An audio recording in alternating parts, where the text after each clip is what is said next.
Every American can drink clean water.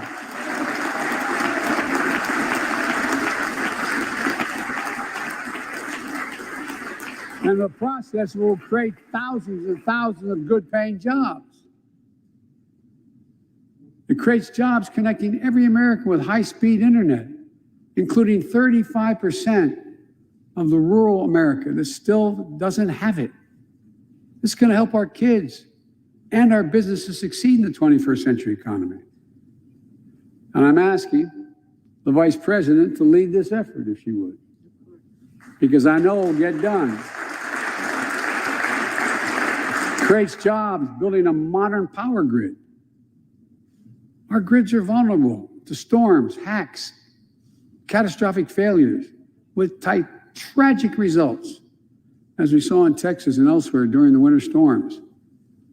The American Jobs Plan will create jobs that lay thousands of miles of transmission lines needed to build a resilient and fully clean grid.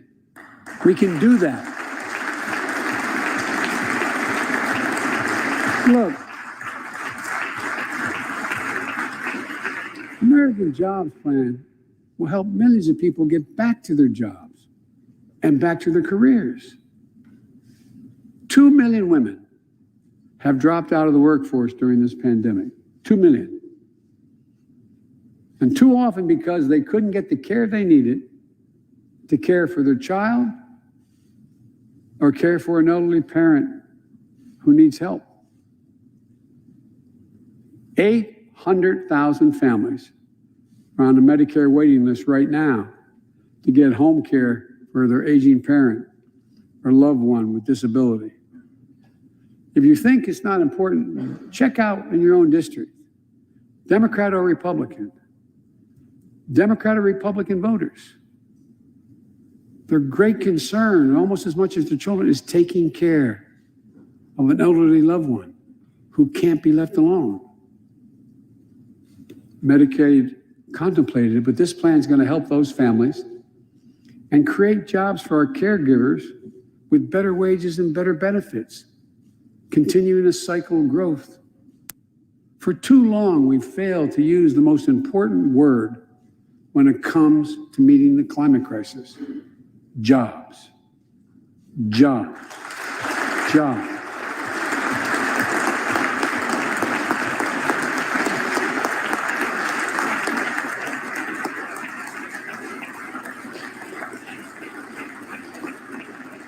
For me, when I think climate change, I think jobs. American Jobs Plan will put engineers and construction workers to work building more energy efficient buildings and homes. Electrical workers, IBEW members installing 500,000 charging stations along our highways so we can own the electric car market. Farmers planting cover crops so they can reduce the carbon dioxide in the air and get paid for doing it. Look, think about it. There is simply no reason why the blades for wind turbines can't be built in Pittsburgh instead of Beijing. No reason. None. No reason. So, folks, there's no reason why American workers can't lead the world in the production of electric vehicles and batteries. I mean, there is no reason. We have the capacity. We're the brightest, best trained people in the world. The American Jobs Plan is going to create millions of good paying jobs Americans can raise a family on. As my dad would then say, with a little breathing room. And all the investments in the American Job Plan will be guided by one principle: buy American. Buy American. And I might note parenthetically, that does not violate any trade agreement. It's been the law since the 30s. Buy American. American tax dollars are going to be used to buy American products made in America to create American jobs. That's the way it's supposed to be, and it will be in this administration.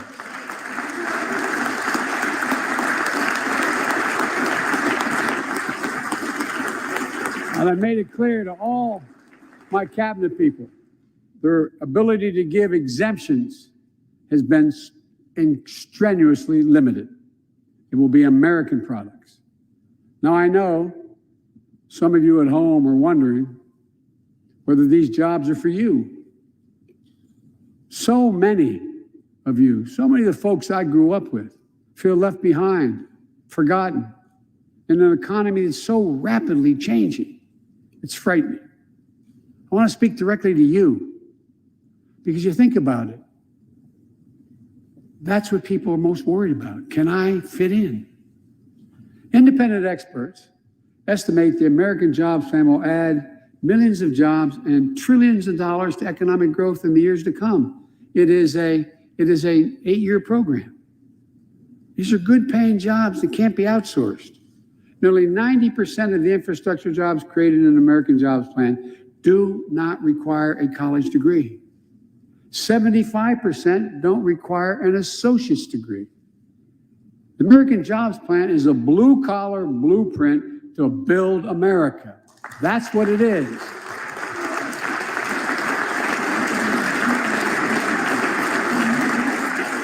And it recognizes something I've always said in this chamber and the other. Good guys and women on Wall Street, but Wall Street didn't build this country. The middle class built the country, and unions built the middle class. So that's why I'm calling on Congress to pass Protect the Right to Organize Act, the PRO Act, and send it to my desk so we can support the right to unionize.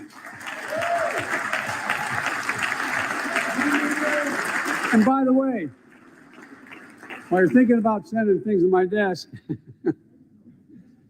let's raise the minimum wage to $15.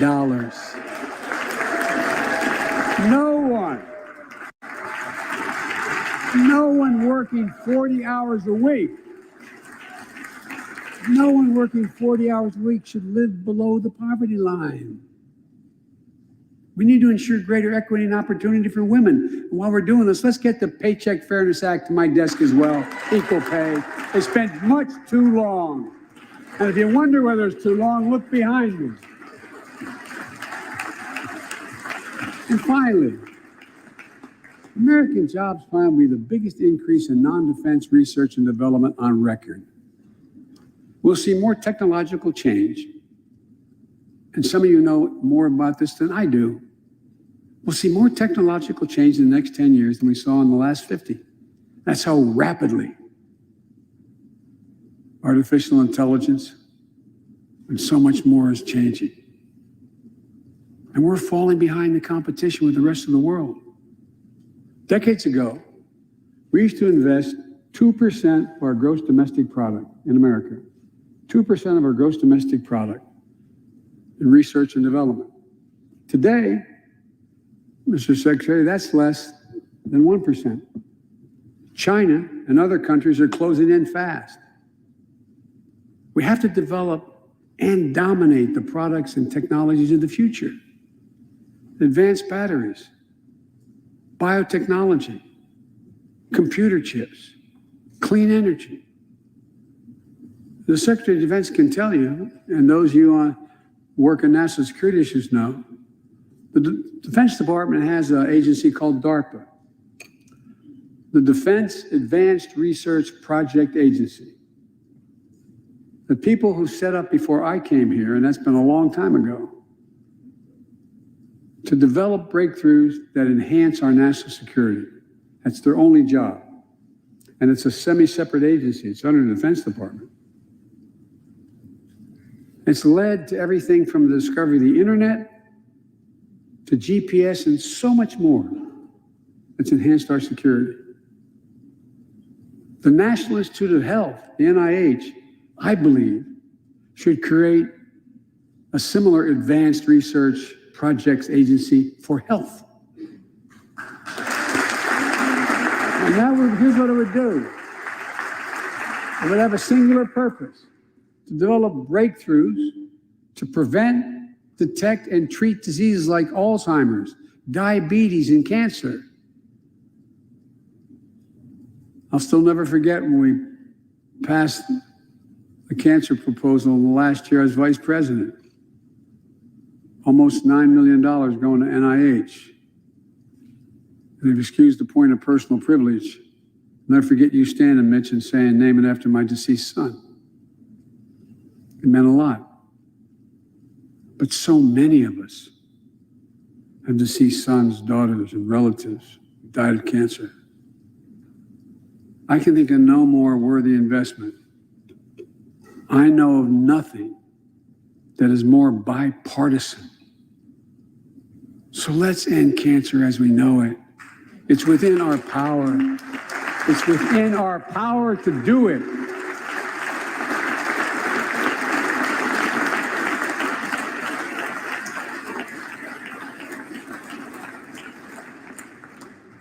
Investments in jobs and infrastructure like the ones we're talking about have often had bipartisan support in the past. Vice President Harris and I met regularly in the Oval Office with Democrats and Republicans and discussed the jobs plan. And I applaud a group of Republican senators who just put forward their own proposal. So let's get to work.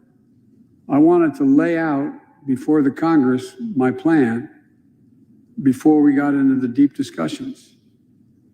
I'd like to meet with those who have ideas that are different, they think are better. I welcome those ideas. But the rest of the world is not waiting for us. I just want to be clear. From my perspective, doing nothing is not an option.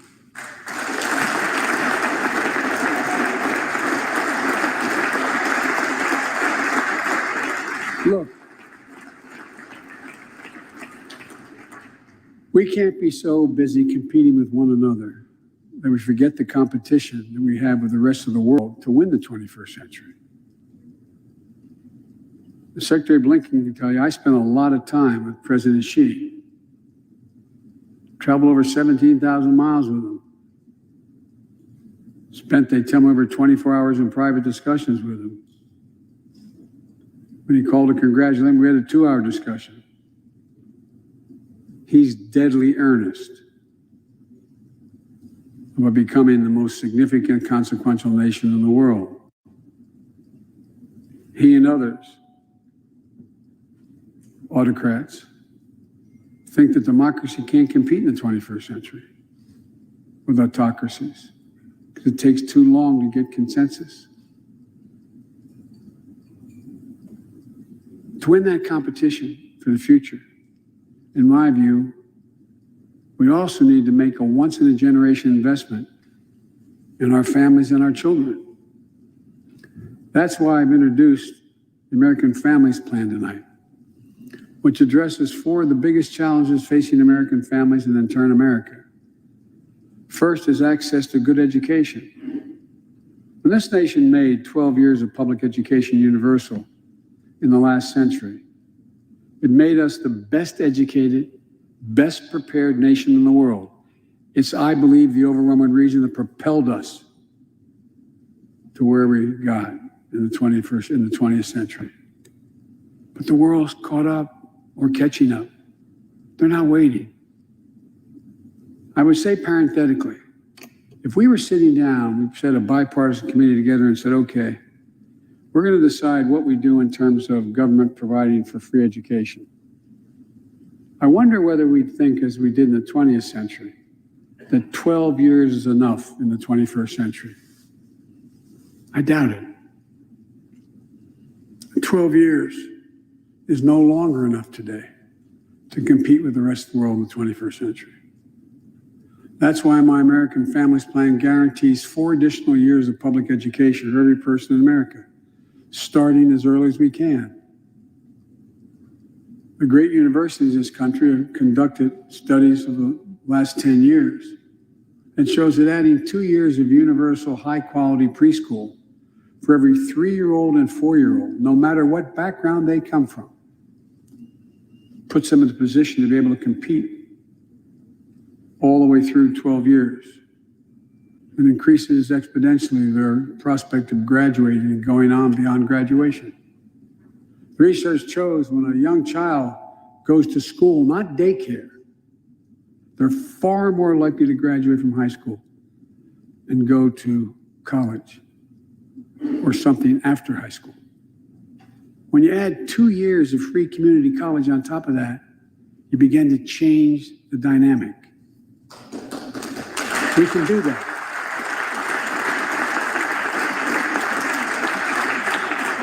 And we'll increase Pell Grants and invest in historical Black colleges and universities, tribal colleges, minority-serving institutions.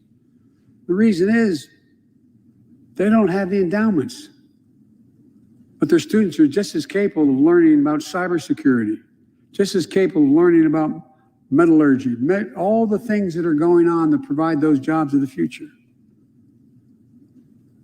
Jill is a community college professor who teaches today as First Lady. She's long said,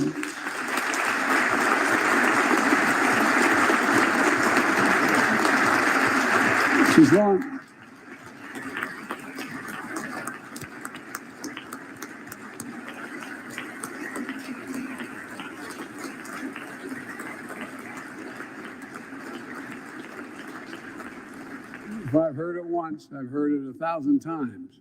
Joe, any country that out-educates us is going to out-compete us. She'll be deeply involved in leading this effort. Thank you, Jill. Second thing we need, American Families Plan will provide access to quality, affordable child care. We guarantee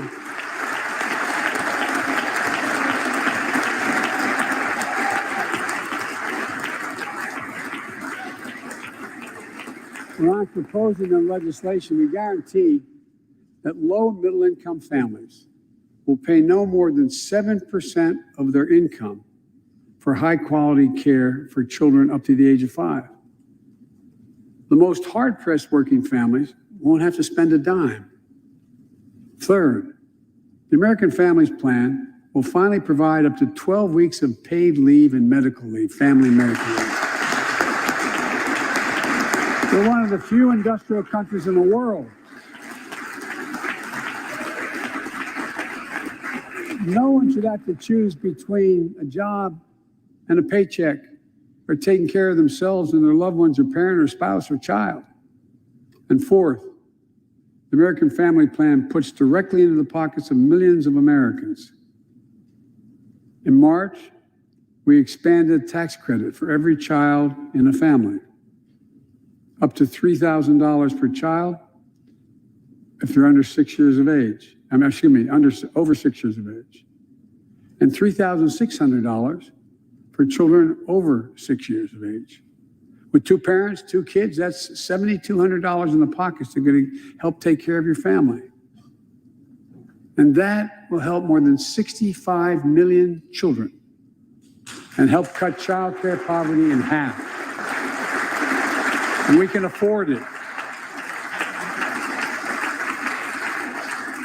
So we did that in the last piece of legislation we passed. But let's extend that child care tax credit at least through the end of 2025.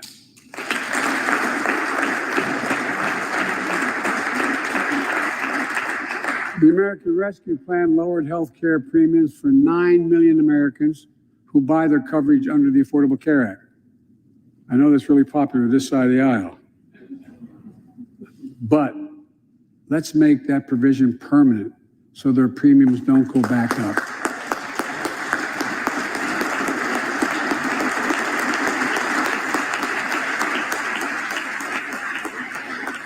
In addition to my family's plan, I'm going to work with Congress to address this year other critical priorities for American families. The Affordable Care Act has been a lifeline for millions of Americans, protecting people with pre-existing conditions, protecting women's health, and the pandemic has demonstrated how badly it's needed. Let's lower deductibles for working families on the Affordable Care Act. And let's lower prescription drug costs. We know how to do this.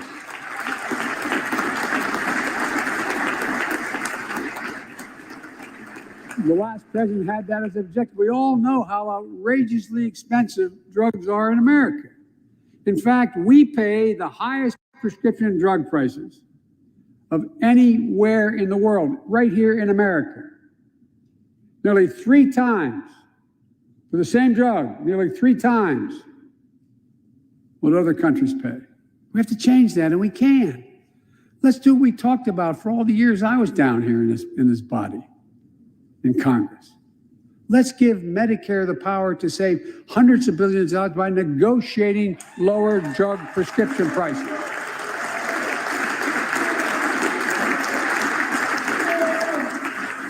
And by the way, it won't just help people on Medicare. Low prescription drug costs for everyone. And the money we save, which is billions of dollars, can go to strengthen the Affordable Care Act and expand Medicare coverage benefits without costing taxpayers an additional penny. It's within our power to do it. Let's do it now.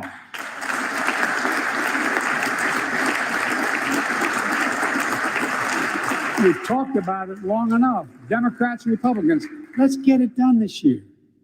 This is all about a simple premise. Health care should be a right, not a privilege in America.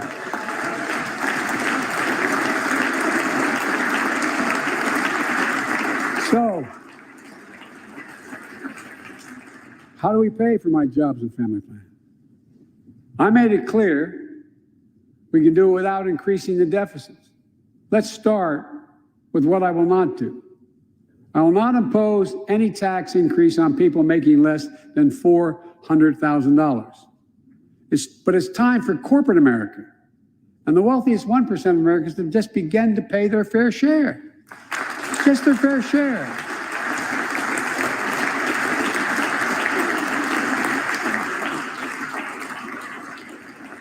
Sometimes I have arguments with my friends in the Democratic Party.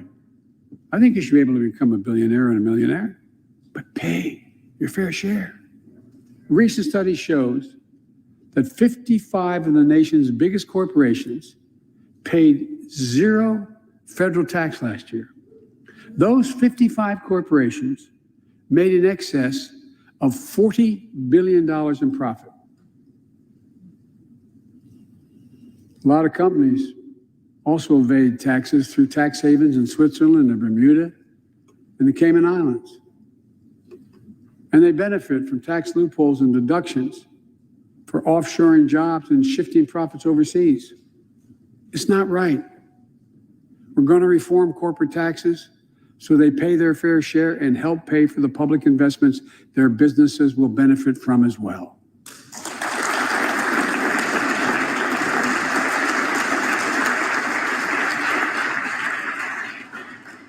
We're going to reward work, not just wealth.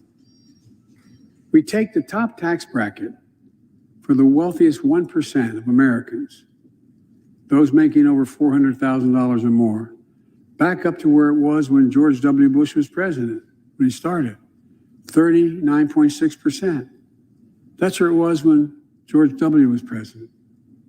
We're going to get rid of the loopholes, allow Americans to make more than $1 million a year and pay a lower tax rate on their capital gains than Americans who receive a paycheck. We're only going to affect 0.3% of all Americans by that action, 0.3%. And the IRS is going to crack down on millionaires and billionaires who cheat on their taxes.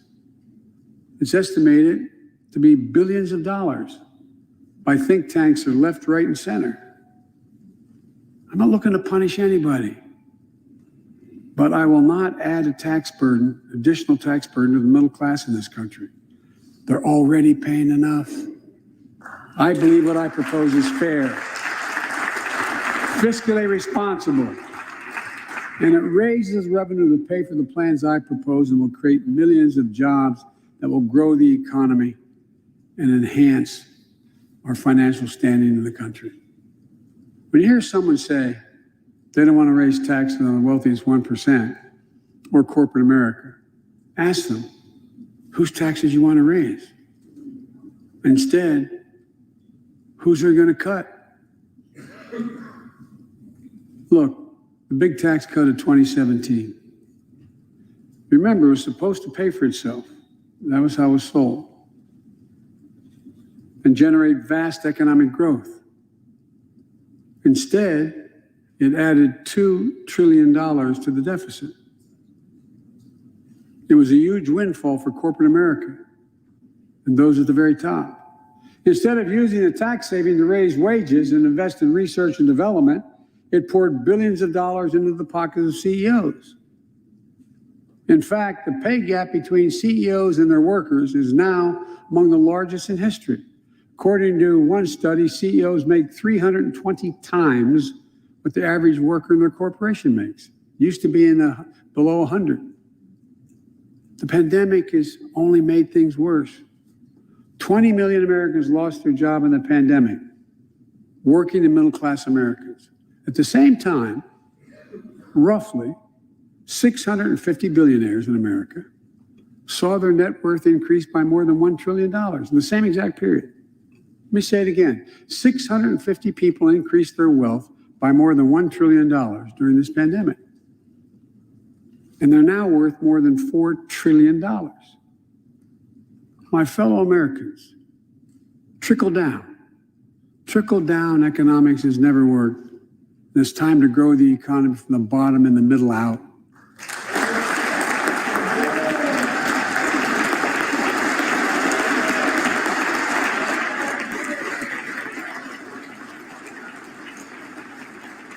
You know, there's a broad consensus of economists left, right, and center, and they agree what I'm proposing will help create millions of jobs and generate historic economic growth. These are among the highest values investments we can make as a nation. I've often said our greatest strength is the power of our example, not just the example of our power. In my conversations with world leaders, and I've spoken to over 38, 40 of them now, I've made it known that America's back. And you know what they say? The comment I hear most of all from them? So they say, we see America's back, but for how long? But for how long? My fellow Americans, we have to show not just that we're back, but that we're back to stay, and that we aren't going to go it alone.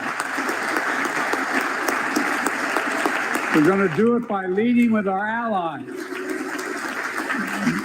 No one nation can deal with all the crises of our time, from terrorism to nuclear proliferation, mass migration, cybersecurity, climate change, as well as what we're experiencing now, the pandemics. There's no wall high enough to keep any virus out. And our own vaccine supply, as it grows to meet our needs, and we're meeting them, will become an arsenal for vaccines for other countries, just as America is an arsenal for democracy for the world, and in consequence influence the world. But every American will have access before that occurs. Every American will have access to be fully covered by COVID-19 from the vaccines we have. Look, the climate crisis is not our fight alone, it's a global fight. The United States accounts, as all of you know, less than 15% of carbon emissions. The rest of the world accounts for 85%. That's why I kept my commitment to rejoin the Paris Accord, because if we do everything perfectly, it's not going to only matter. I kept my commitment to convene a climate summit right here in America with all the major economies of the world: China, Russia, India, European Union.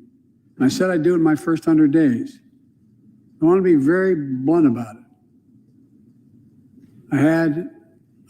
My attempt was to make sure that the world could see there was a consensus, that we are at an inflection point in history. The consensus is if we act to save the planet, we can create millions of jobs and economic growth and opportunity to raise the standard of living of almost everyone around the world. If you watched any of it and you were all busy, I'm sure you didn't have much time. That's what virtually every nation said, even the ones that aren't doing their fair share. The investments I propose tonight also advance the foreign policy, in my view, that benefits the middle class. That means making sure every nation plays by the same rules in the global economy, including China. In my discussion with President Xi, I told him, we welcome the competition. We're not looking for conflict, but I made absolutely clear that we will defend America's interest across the board. America will stand up to unfair trade practices that undercut American workers and American industries, like subsidies from state to state-owned operations and enterprises, and the theft of American technology and intellectual property. I also told President Xi that we'll maintain a strong military presence in the Indo-Pacific, just as we do with NATO and Europe, not to start a conflict, but to prevent one.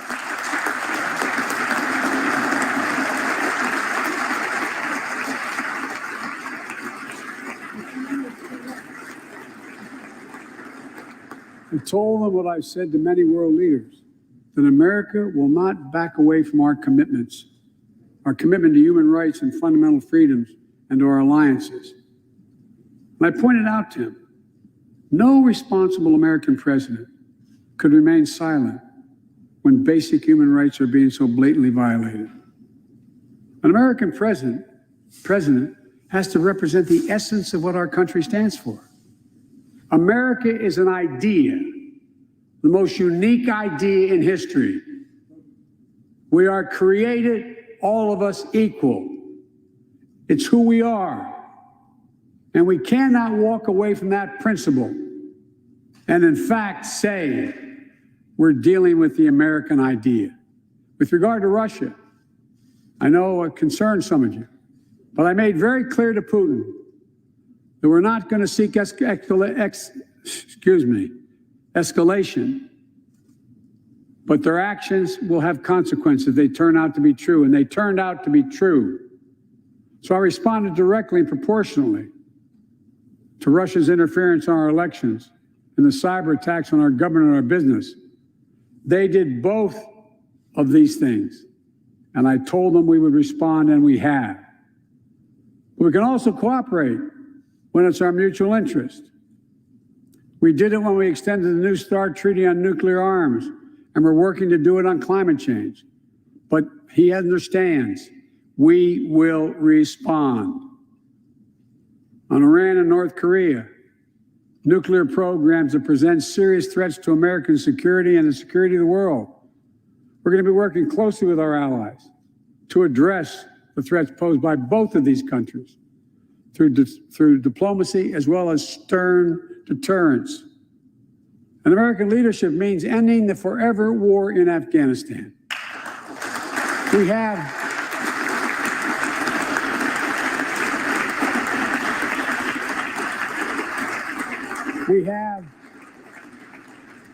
without hyperbole, the greatest fighting force in the history of the world.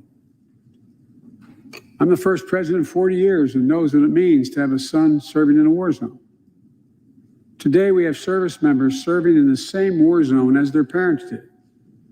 We have service members in Afghanistan who are not yet born on 9/11. The war in Afghanistan, as we remember the debates here, were never meant to be multi-generational undertakings of nation building. We went to Afghanistan to get the terrorists who attacked us on 9/11. And we said we would follow Osama bin Laden to the gates of hell to do it. If you've been in the upper Konar Valley, you've kind of seen the gates of hell. And we delivered justice to bin Laden. We degraded the terrorist threat of al-Qaeda in Afghanistan. And after 20 years of valor, and sacrifice, it's time to bring those troops home. Look,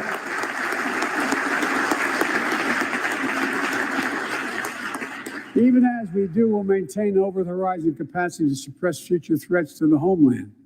Make no mistake, in 20 years, terrorism has metastasized. The threat has evolved way beyond Afghanistan. Those of you in the intelligence committees the Foreign Relations Committee, Defense Committees. You know well, we have to remain vigilant against the threats to the United States wherever they come from. Al-Qaeda and ISIS are in Yemen, Syria, Somalia, other places in Africa, in the Middle East, and beyond. And we won't ignore what our intelligence agencies have determined to be the most lethal terrorist threat to the homeland today. White supremacy is terrorism. We're not going to ignore that either. My fellow Americans, look, we have to come together to heal the soul of this nation. It was nearly a year ago before her father's funeral when I spoke with Gianna Floyd, George Floyd's young daughter. She's a little tyke, so I was kneeling down to talk to her so I could look her in the eye. She looked at me, she said, "My daddy changed the world." Well, after the conviction of George Floyd's murderer, we can see how right she was if we have the courage to act as a Congress. We've all seen the knee of injustice on the neck of Black Americans. Now's our opportunity to make some real progress. The vast majority of men and women wearing a uniform and a badge serve our communities, and they serve them honorably. I know them. I know they want to.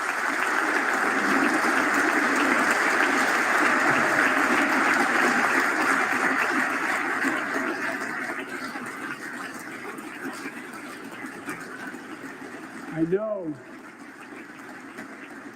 we want to help meet this moment as well. My fellow Americans, we have to come together to rebuild trust between law enforcement and the people they serve, to root out systemic racism in our criminal justice system, and to enact police reform in George Floyd's name that passed the House already. I know Republicans have their own ideas and are engaged in a very productive discussions with Democrats in the Senate. We need to work together to find a consensus. But let's get it done next month, by the first anniversary of George Floyd's death.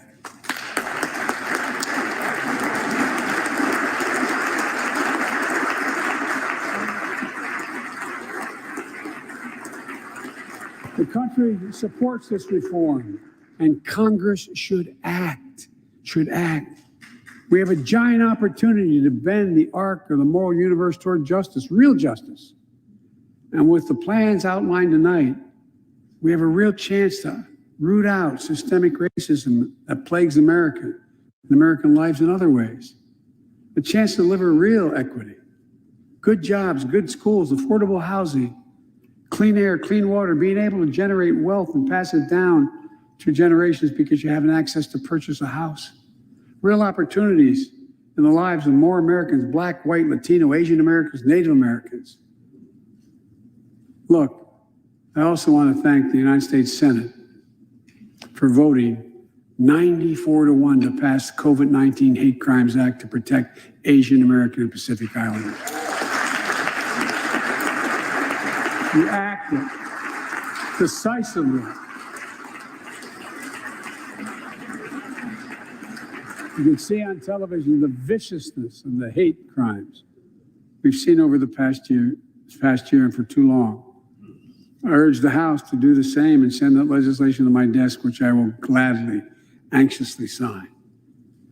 I also hope Congress will get to my desk the Equality Act to protect LGBTQ Americans.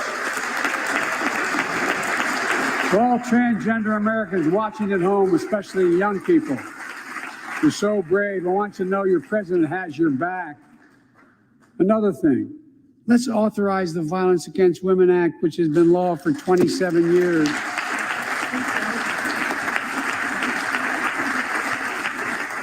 "27 years ago, I wrote it. It'll close the act that has to be authorized now, will close the boyfriend loophole to keep guns out of the hands of abusers. The court order said this is an abuser. You can't own a gun. It's to close that loophole that existed. You know, it's estimated that 50 women are shot and killed by an intimate partner every month in America. 50 a month. Let's pass it. and save some lives.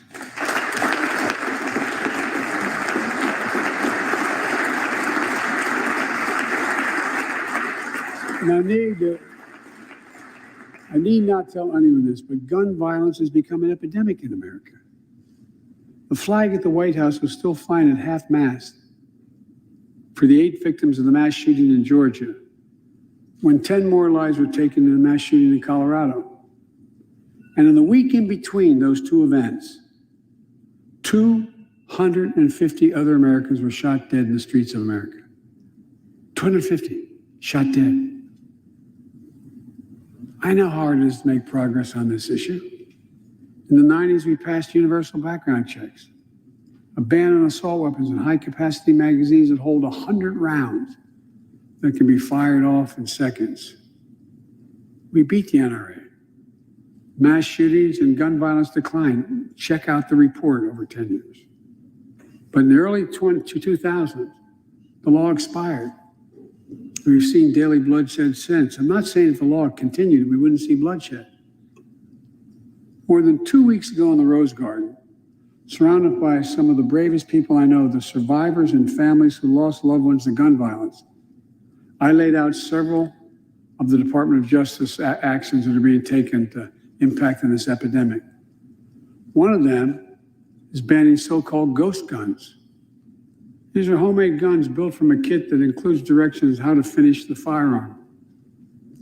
The parts have no serial numbers, so they show up at crime scenes and they can't be traced. The buyers of these ghost gun kits aren't required to pass any background check. Anyone, from a criminal or terrorist, could buy this kit and within 30 minutes have a weapon that's lethal, but no more. And I'll do everything in my power to protect the American people from this epidemic of gun violence, but it's time for Congress to act as well. Look,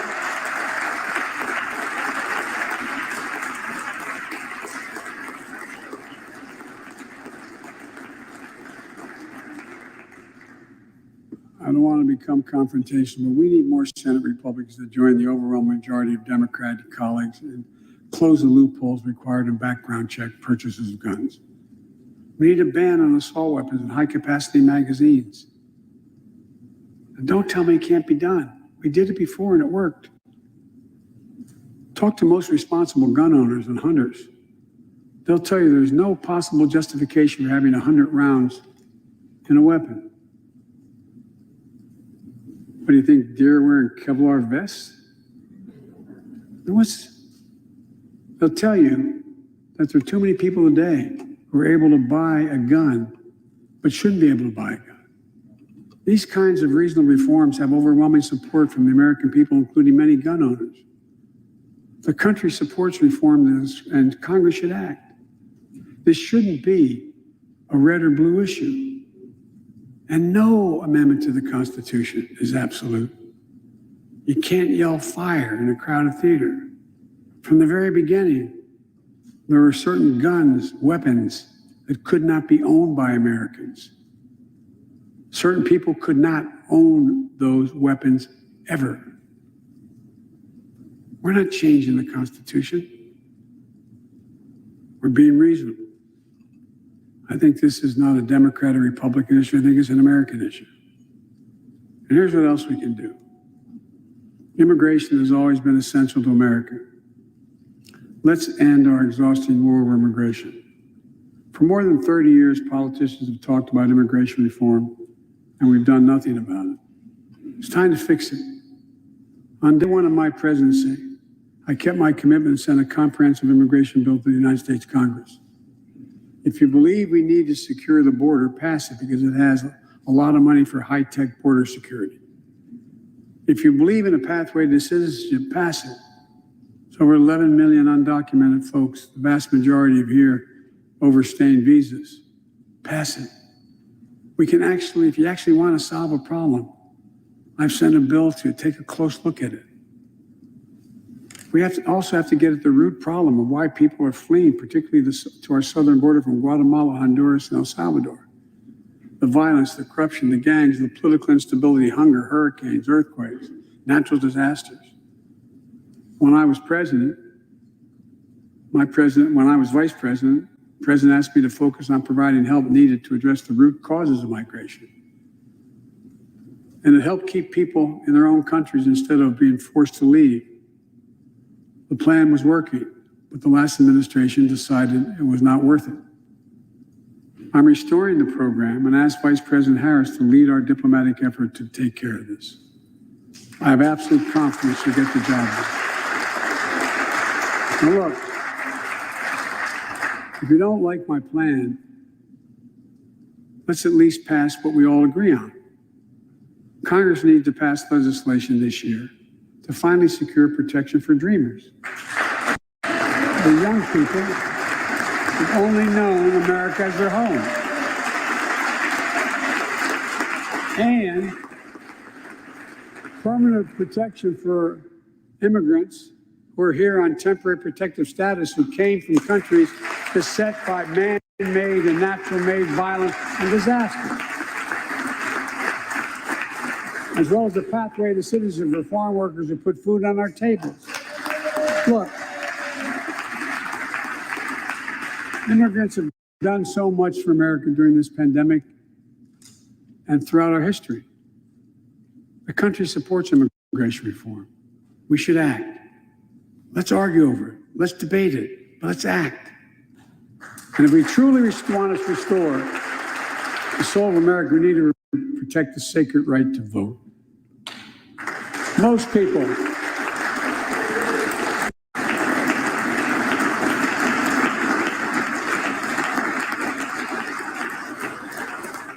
more people voted in the last presidential election than any time in American history. In the middle of the worst pandemic ever. It should be celebrated. Instead, it's being attacked. Congress should pass H.R. 1 and the John Lewis Voting Rights Act and send it to my desk right away. The country supports it, and Congress should act now. Look, in conclusion, as we gather here tonight, the image of a violent mob assaulting this Capitol, desecrating our democracy, remain vivid in all our minds. Lives were put at risk, many of your lives. Lives were lost. Extraordinary courage was summoned. The insurrection was an existential crisis, a test of whether our democracy could survive, and it did. But the struggle is far from over. The question of whether our democracy will long endure is both ancient and urgent. As old as our republic, still vital today. Can our democracy deliver on its promise that all of us, created equal in the image of God, had a chance to lead lives of dignity, respect, and possibility?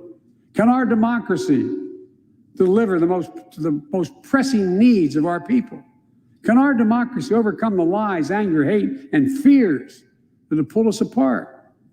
America's adversaries, the autocrats of the world, are betting we can't. And I promise you, they're betting we can't. They believe we're too full of anger and division and rage.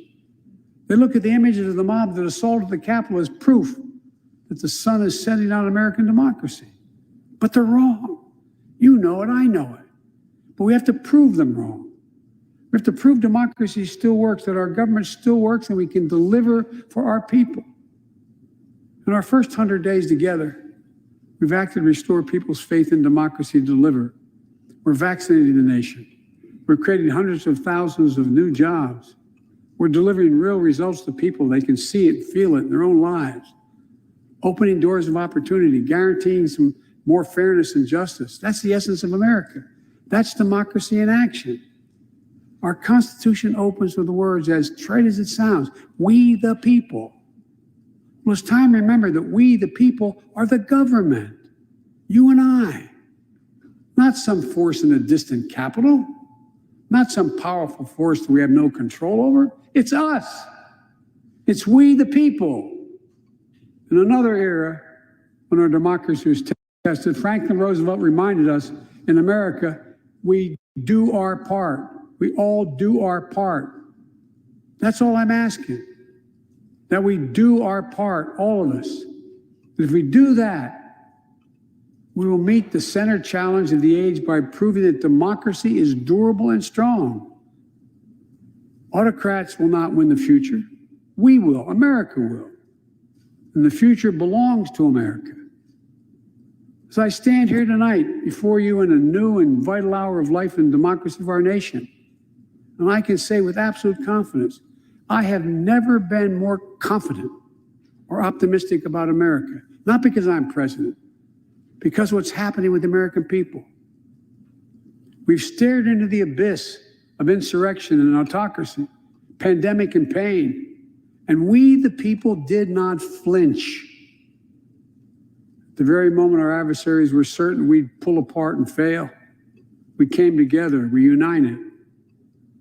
With light and hope, we summoned a new strength, new resolve to position us to win the competition of the 21st century.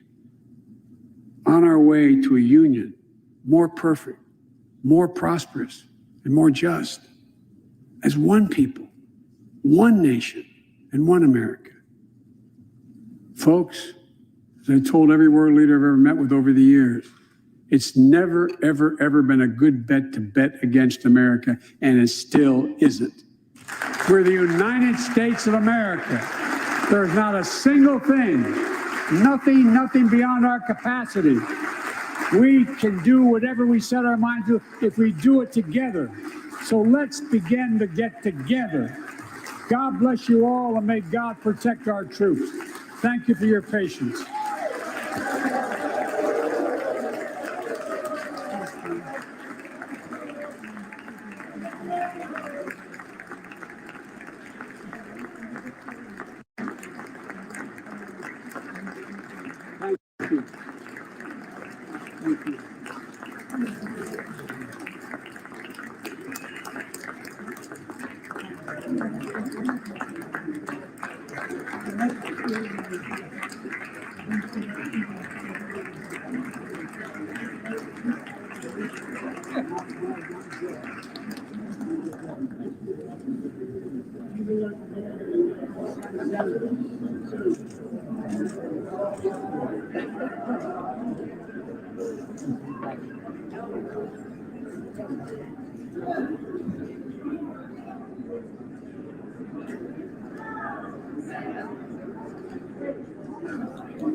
Bobby, how you doing?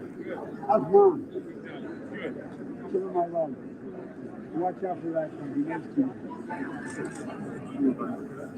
Brandon.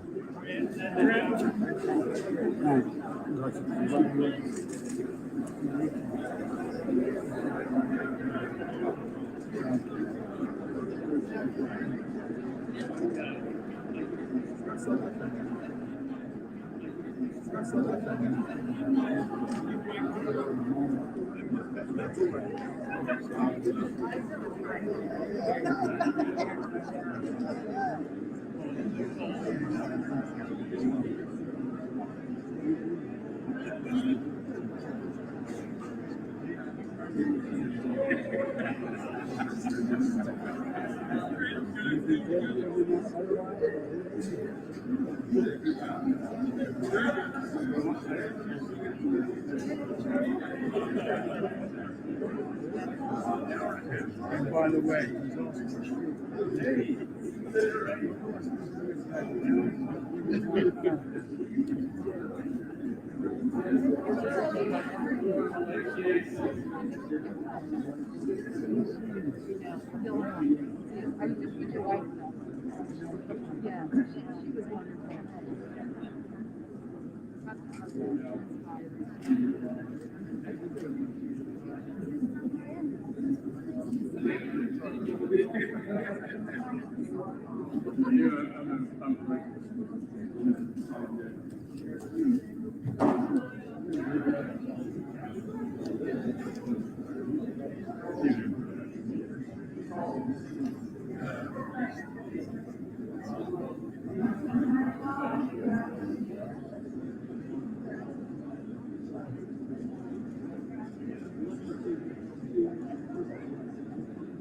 You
know who called me today?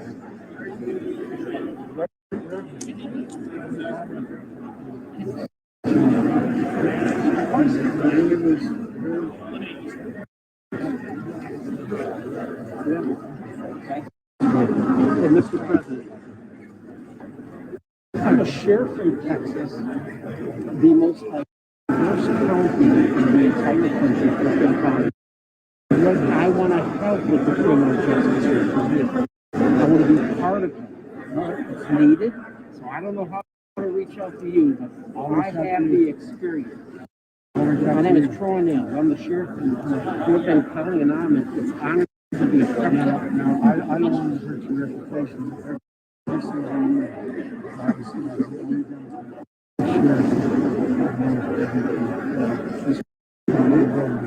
I'm not a sheriff. I'm just a guy. I can do a whole lot of good in that conversation. Sure. All right. I'm looking forward to it. Yeah, Mr. President, thanks for what you said.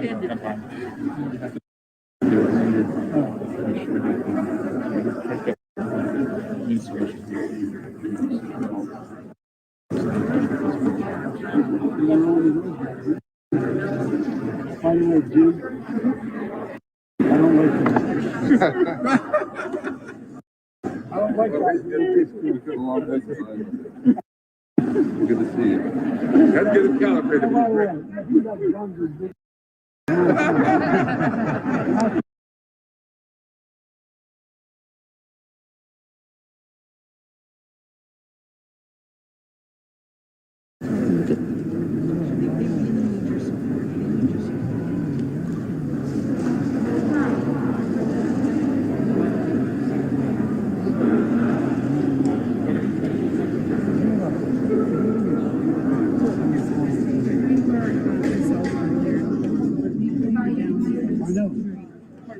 I would love to support you. So I wanted to, and I think this way we can work together. Thank you. Hey, man. For what purpose does the gentleman from Maryland seek recognition?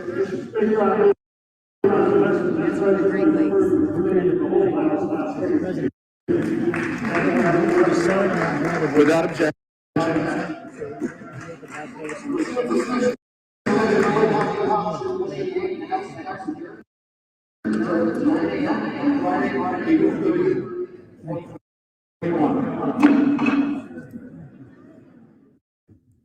And the president covered several topics, including the economy, the coronavirus, infrastructure, bipartisanship, race in America, along with gun violence, foreign policy, terrorism, policing, democracy and unity. And he also talked about his American Families Plan, a $1.8 trillion proposal, which includes universal pre-kindergarten and free community college. And in fact, the president will travel to Atlanta tomorrow, where he will hold a drive-in rally to promote this American Families Plan. And on Friday, he'll be in Philadelphia to talk about his infrastructure proposal. Vice President Harris will also be out on the road. Tomorrow, she's in Baltimore, Friday in Cincinnati to talk about the infrastructure and family benefits proposals. And second gentleman, Doug Emhoff, also travels to Raleigh, North Carolina on Friday. All told, the four primary members of the administration are expected to travel to about a dozen states by the end of next week. Coming up in just a minute is Senator Tim Scott with the GOP response to the president's address. But first, Greta Bronner, what did you find out about the speech? Well, there are a lot of rare moments, a lot of firsts tonight, and the best captured by C-SPAN's Howard Mortman with this.